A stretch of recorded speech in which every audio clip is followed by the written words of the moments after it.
Las ciudades de América Latina tienen características variadas desde el punto de vista del agua.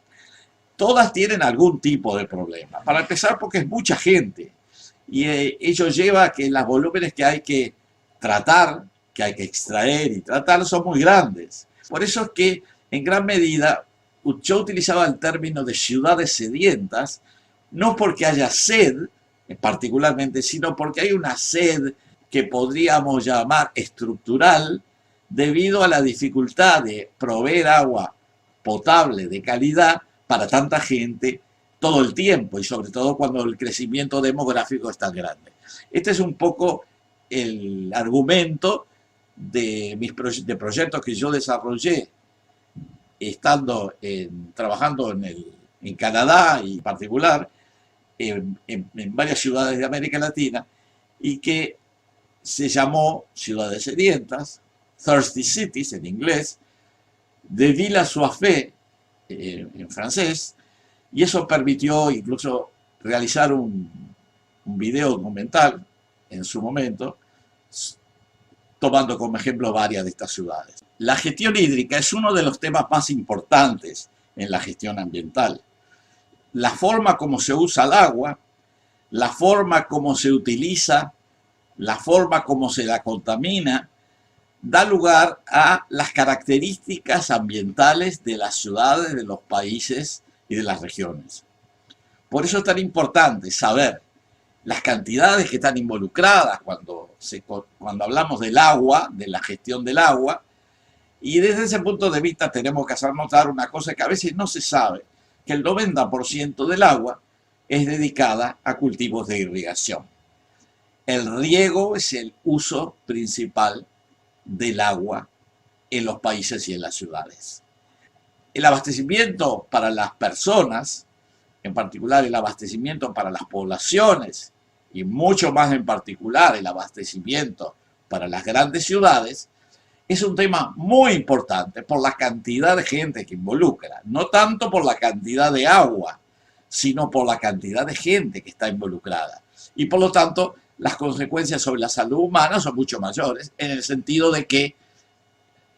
estamos hablando de decenas de millones de personas que viven en las grandes ciudades. Desde ese punto de vista, comencé a trabajar sobre el tema del agua, de la gestión hídrica,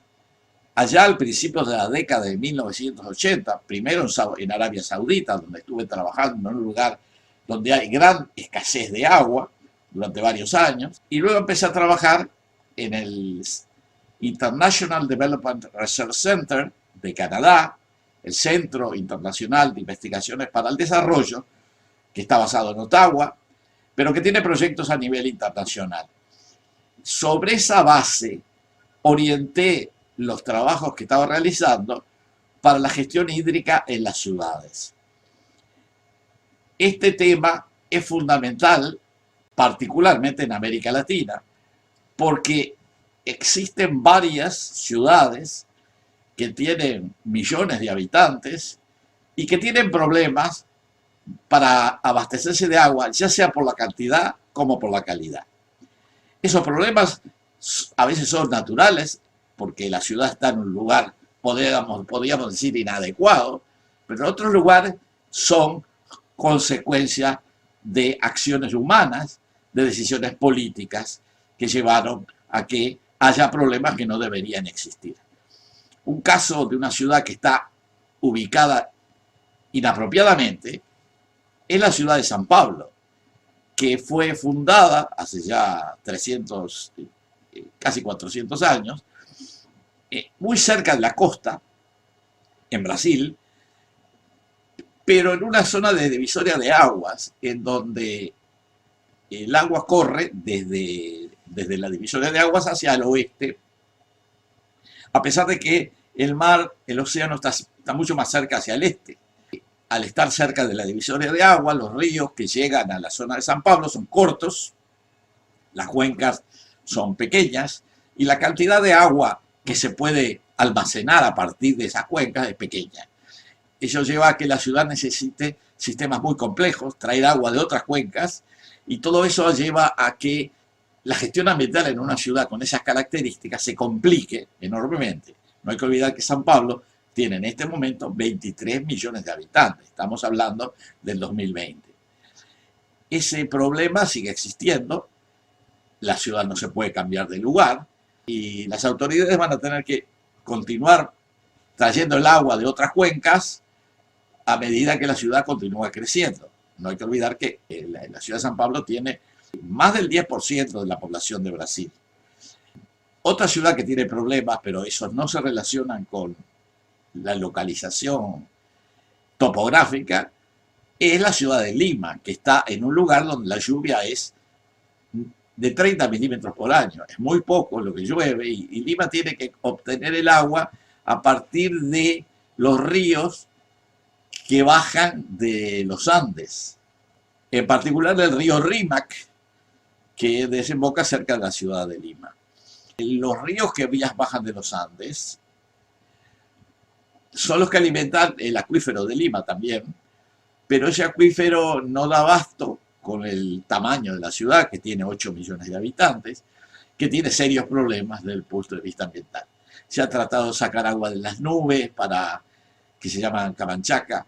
para resolver el problema en los cerros, donde mucha parte de la población más pobre vive, pero el problema de Lima sigue existiendo. El problema del agua es tal vez el principal problema de la ciudad, más allá después de la pobreza. Una tercera ciudad que tiene serios problemas y que se relacionan en parte a su localización, pero en gran medida a su tamaño, es la Ciudad de México. El Valle de Anahuac, donde se encuentra la Ciudad de México, está poblado por más de 20 millones de personas que viven en el conurbano de la Ciudad de México, lo que se llama el Distrito Federal y sus alrededores. El agua de la Ciudad de México se obtenía tradicionalmente del acuífero, que está por debajo de la ciudad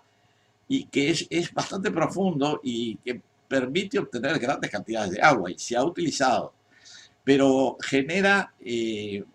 su bombeo excesivo, genera hundimientos locales, lo cual lleva a que haya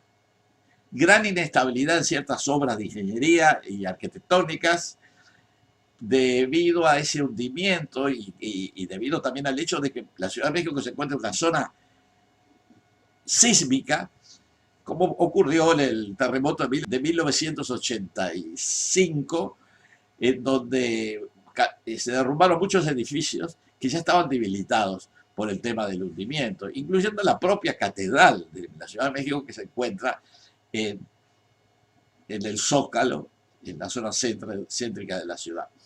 Otras ciudades que tienen características particulares desde el punto de vista del abastecimiento de agua incluye la ciudad de Bogotá, capital de Colombia, que está a gran altura, está a 2.800 metros, y que tiene aproximadamente 6 o 7 millones de habitantes, y que recibe el agua en realidad para el abastecimiento de lagos y embalses que se encuentran en las montañas cercanas. Los cursos de agua que llegan al Valle de Bogotá se concentran en un río que se llama Río Bogotá, que derrama sus aguas a partir del oeste del valle, del suroeste del valle, en lo que se llama el Salto de Tequendama. Hay que ver que las aguas del río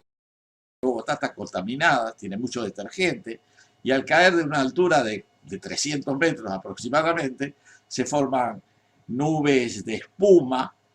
muy particulares. El río aguas abajo está contaminado y como desemboca en el río Magdalena, eso afecta también al propio río Magdalena, que es el principal río de Colombia. Ese es el caso de otra ciudad que tiene algunos problemas que no son los mismos que las que mencionaba anteriormente. La ciudad de Buenos Aires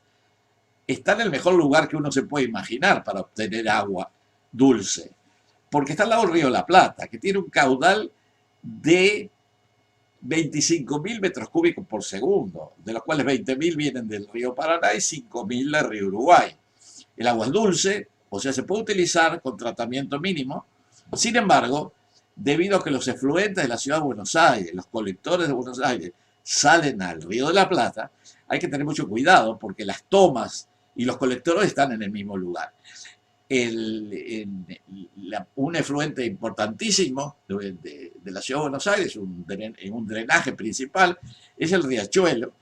que tiene las aguas muy contaminadas y que salen prácticamente en el centro de Buenos Aires. La principal toma de agua potable estuvo siempre en el Aeroparque, que está al ladito del centro de Buenos Aires, muy cerca del riachuelo. Aguas abajo está el efluente principal de Berazategui, y la toma más importante está al norte de Berazategui, no muy lejos, en el barrio de Bernal, situado en la localidad de Quilmes, a lo que hay que agregar que últimamente se está construyendo un emisario que arroja y vierte las aguas cloacales de Buenos Aires varios kilómetros dentro del Río de la Plata, mejorando claramente la situación ambiental de las aguas costeras. Y eso hace que las plumas de contaminación pueden afectar las tomas propiamente dichas. Ahí hay una serie de problemas que se está tratando de resolver, pero no es fácil, porque la ciudad de Buenos Aires tiene 14 millones de habitantes. A eso se agrega que Buenos Aires en gran medida usa también el agua subterránea. Tal vez por el tamaño de la ciudad a veces es más fácil sacar el agua de los acuíferos que están in situ, como por ejemplo el acuífero Puelche, que está a 20 metros de profundidad, y que no está necesariamente contaminado, pero al ser la ciudad tan grande y tener tantos desechos industriales asociados, corre serios riesgos. Esta es otra ciudad que no debería tener problemas, pero los tiene. Esta es una primera aproximación al tema de las ciudades sedientas, Thirsty Cities, de Villa Assuafé, y luego voy a continuar tratando las ciudades de a una, porque creo que es muy importante que conozcamos cuál es realmente el problema del agua y dónde estamos situados con relación al mismo.